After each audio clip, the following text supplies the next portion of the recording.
ভৈরব থেকে বঙ্গোপসাগর তীর ঘেঁষা যে অঞ্চলটি সেটা হচ্ছে মেঘনা নদী। মেঘনা নদীর বয়ে যাওয়া অপরূপ সৌন্দর্য দেখার জন্য চলে আসলাম। সেই সাথে দেখতে পাচ্ছেন বিশাল একটি নৌকা নিয়ে আমরা একটি অজানা উদ্দেশ্যে ভ্রমণ করছি, যেখানে আজকে সুন্দর একটি সময় আমরা অতিবাহিত করব।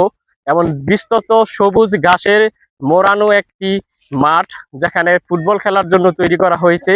ওই প্রান্তে দেখতে পাচ্ছেন খাবারের আয়োজন করা হচ্ছে।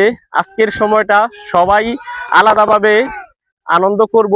কে কোন প্রান্ত থেকে এসেছি সেটা জানার বিষয় না, সবাই একসাথে এক সময় এই নদীর বুকের জলরাশির সাথে নিজেকে উন্মুক্ত বাতাসে হারিয়ে নেওয়ার যে সুন্দর প্রতিচ্ছবি সেটা উপভোগ করতে চলে আসলাম।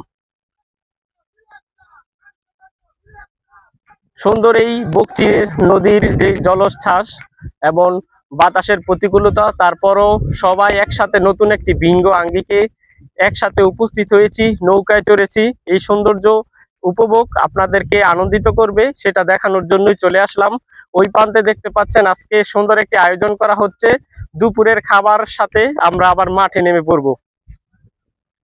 এটা দেন, হ্যাঁ বন্ধ করে।